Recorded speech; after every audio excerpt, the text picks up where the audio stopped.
hoje.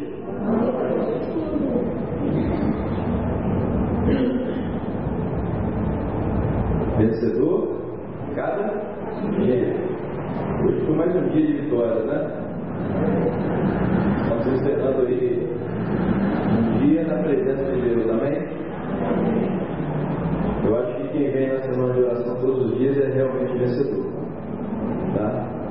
Porque a gente tem tantas coisas, tantas tarefas, tantas coisas por fazer. Às vezes o cansado toma conta, mas a vitória é daqueles que perseveram e vêm para ouvir a palavra de Deus. Eu quero convidar vocês a abrir a Bíblia em Apocalipse, no capítulo 2. Ao longo da semana, nós estamos estudando sobre a vitória do povo de Deus. E a vitória do povo de Deus está sendo apresentada aqui através do livro de Apocalipse, especialmente nas cartas que foram escritas às 7 igrejas da Ásia Menor. No sábado, o pastor Alexandre falou sobre a carta de Jesus à igreja em Éfeso. Ontem à noite, ele falou sobre a carta da igreja em Esmirna. Hoje, nós vamos estudar as recomendações para a vitória do povo de Deus na igreja de Pérgamo. Capítulo 2, versículo 12 diz assim: ao anjo da igreja em Pérgamo escreve: estas coisas diz aquele que tem a espada afiada de 2 gumes. Conheço o lugar em que habitas, onde está o trono de Satanás, e que conserva o meu nome e não negaste a minha fé. Ainda nos dias de Antipas, minha testemunha, meu fiel, o qual foi morto entre vós, onde Satanás habita. Tenho, todavia, contra ti algumas coisas, pois que tens aí os que sustentam a doutrina de Balaão, o qual ensinava a Balaque a armar ciladas diante dos filhos de Israel, para comerem coisas sacrificadas aos ídolos e praticarem a prostituição. Também tu tens que da mesma forma sustento a doutrina dos nicolaítas. Portanto, arrepende-te, e se não, venho a ti sem demora, e contra eles pelejarei com a espada na minha boca. Quem tem ouvidos, ouça o que o Espírito diz às igrejas. Ao vencedor, darei do maná escondido, bem como lhe darei uma pedrinha branca, sobre esta pedrinha escrito um nome, o qual ninguém conhece, exceto aquele. A carta à igreja de Pérgamo, para mim, é a carta das antíteses. O que são antíteses? Antíteses são palavras ou ideias contrárias. Anti, contra, tese, ideia. Antítese. Ideias contrárias. Nós estamos observando aqui exatamente várias referências a oposições. O Senhor Jesus se apresenta a João aqui como um indivíduo, como um ser que tem uma espada afiada e de 2 gumes. Isso nós vemos aí no versículo 12. Jesus diz isso porque ainda no capítulo 1, quando ele se apresentou para João lá na ilha de Patmos, foi exatamente dessa forma, né? Com uma espada de 2 gumes que saía da sua boca, numa clara referência à palavra de Deus. A espada de 2 gumes.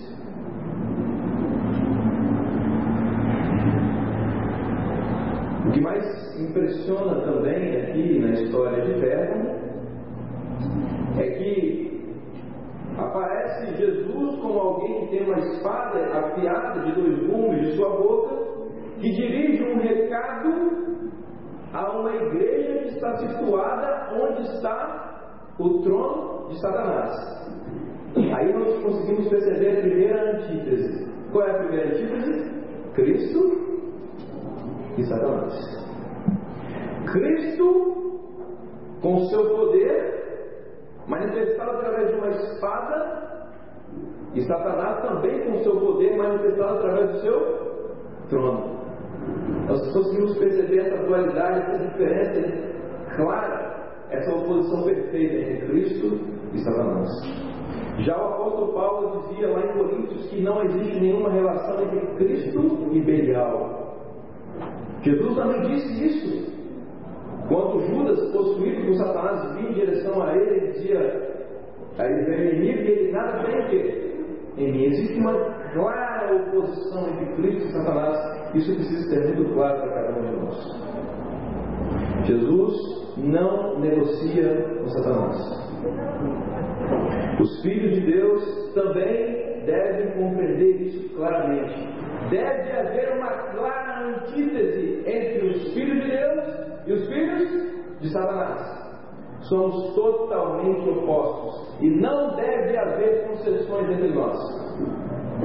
Me parece aqui que a preocupação de Jesus ao escrever a igreja de Pérgamo é mostrar que existe exatamente oposição, ou deve existir oposição severa entre ele e Satanás. Só que me parece que o problema em Pérgamo era efetivamente manter essa oposição, manter essa antítese. Por quê? Porque Jesus estabelece uma igreja onde Satanás havia plantado o seu trono. Compreendem? É fácil ser fiel a Deus longe das tentações. É fácil ser um cristão perfeito se não houver nenhuma influência. Mas o problema é que os irmãos em Pérgamo precisavam manter-se resolutos fiéis a Deus, mas eles estavam de frente do trono de Satanás. Problema, né? Jesus estava preocupado com eles. Ele sentiu que manter a oposição estava difícil para eles. É por isso que Jesus oferece um segredo para a vitória. E a vitória, no caso deles, era manter-se resolutos, servos de Deus, a respeito das influências. Sabe, se nós formos pensar também na situação da igreja de Deus, especialmente dos jovens da igreja de Deus, nos nossos dias nós vamos ver que é perfeita essa declaração de Jesus aos irmãos em Pérgamo. Nós vivemos num tempo em que o trono de Satanás se reproduz de maneira tremenda e está em muitos lugares e muito perto de nós. O apóstolo Pedro já dizia que Satanás está em derredor como um leão, muito próximo. Ah, meu querido jovem, meu querido irmão, digo para mim também, como tem sido difícil nos nossos dias fazermos uma perfeita antítese com os filhos do diabo. Como está sendo difícil nos distinguirmos totalmente daqueles que não servem a Deus. O objetivo de Satanás é exatamente esse: que as pessoas olhem para o suposto Filho de Deus e não tenham certeza se é exatamente o Filho de Deus. É por isso que ele tem plantado o seu trono, o trono de Satanás, muito próximo a cada um de nós. É por isso que ele tem levado o seu trono muitas vezes para dentro dos nossos lares e tem dali jorrado toda a sua influência, porque ele sabe que Deus quer que haja uma oposição perfeita entre os seus filhos e os filhos do diabo. Esse é o tempo em que Deus precisa de jovens que não se comprem nesse engano. Jovens que sejam fiéis a Deus como a bússola é ao polo. Jovens que não querem se submeter às influências do mundo. E se porventura as influências acontecerem, eles se manterão fiéis a Deus cujo fim está. Mas não é fácil viver onde está o trono de Satanás. O trono de Satanás, aqui o claramente aqui no capítulo 12, o templo do deus Zeus. Quem conhece um pouquinho de mitologia grega sabe que o deus Zeus é o deus máximo do panteão mitológico da Grécia. É o Deus controlador do universo, que das suas mãos saíram tanto o bem quanto o mal.